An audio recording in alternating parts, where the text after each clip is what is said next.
Allah subhanahu wa ta'ala, il nous dit Ya ayyuhalladhina amanu kutiba alaykum as-siyam kama kutiba ala alladhina min qablikum la'allakum tattaqun. Dans ce verset, Allah subhanahu wa ta'ala, il nous met en évidence le but, la finalité recherchée à travers la prescription du jeûne. Allah Azza wa Jalla, il nous dit qu'il nous a prescrit le jeûne dans le but, dans l'objectif, dans la finalité que les serviteurs atteignent la piété, soit des serviteurs pieux. Et donc, c'est pour cela qu'Allah subhanahu wa ta'ala, il a prescrit le jeûne à toutes les communautés qui nous ont précédés. Nous ne sommes pas la seule communauté à laquelle Allah subhanahu wa ta'ala a prescrit le jeûne. Car c'est une nécessité pour les serviteurs d'atteindre la piété. C'est par cette piété que l'on atteint l'agrément d'Allah, la satisfaction d'Allah. C'est par cette piété que l'on entre dans le paradis d'Allah subhanahu wa ta'ala. Inna lil muttaqina mafaza. Et là, le paradis, il est réservé à ceux qui font preuve de piété. Alors, qu'est-ce que c'est que la piété? Il y a plusieurs définitions des ulama concernant la piété. On va en choisir deux qui se ressemblent, qui ont le même objectif. La première définition, elle nous dit que la piété, c'est de mettre entre toi et le châtiment ou la colère d'Allah, la punition d'Allah, un rempart. En exécutant les ordres et en t'éloignant des interdits. À partir du moment où tu exécutes les ordres d'Allah subhanahu wa ta'ala et que tu te mets à l'abri, tu t'éloignes de ce qu'Allah azza wa jalla a interdit, alors tu es en train de mettre un rempart entre toi et le châtiment d'Allah, entre toi et la colère d'Allah, entre toi et la punition d'Allah azza wa jalla. C'est ce qui est demandé et c'est cela la piété. Dans une autre définition qui est très proche de la première, les ulama disent la piété, la réalité de la piété, c'est d'exécuter les ordres d'Allah à la lumière d'Allah en espérant la récompense d'Allah, la rétribution d'Allah. Et en même temps, ça consiste à éviter les interdits d'Allah. Ce qu'Allah azza wa jalla a interdit, on les évite à la lumière d'Allah afin de se mettre à l'abri du châtiment d'Allah ou de la punition d'Allah. Donc comme on le voit, comme on peut le constater, ces deux définitions sont très proches et sont très similaires.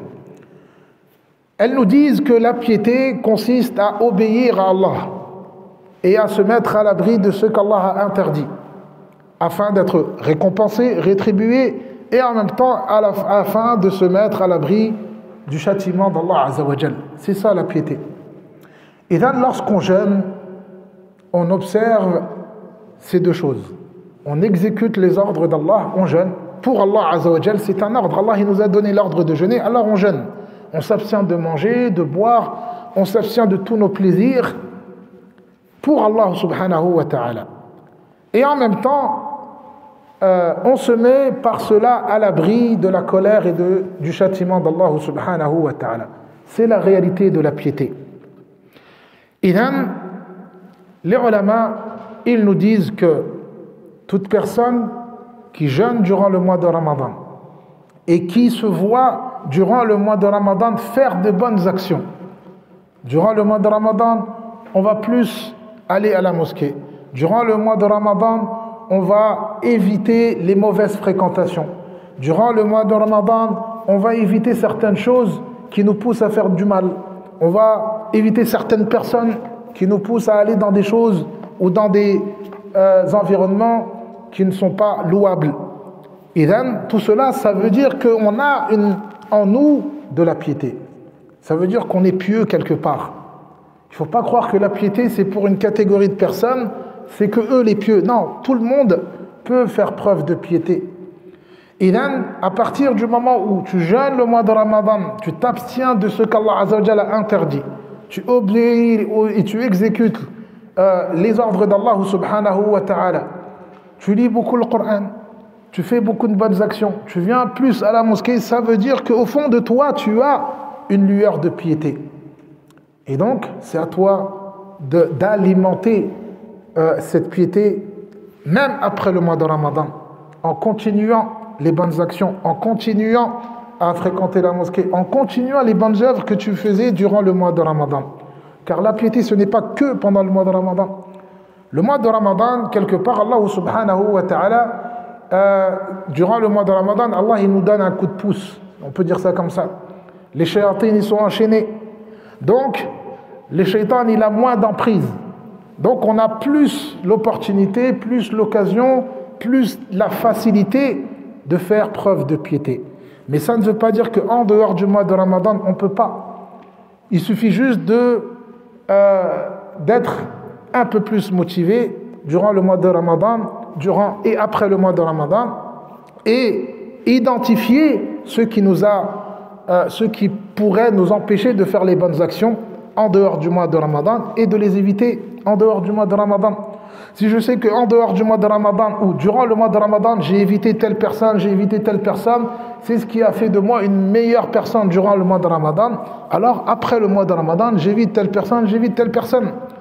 Si durant le mois de Ramadan, j'ai évité tel environnement, c'est ce qui a fait de moi une meilleure personne. Alors, en dehors du mois de Ramadan, j'évite cet environnement, et je resterai une personne qui fera preuve de piété.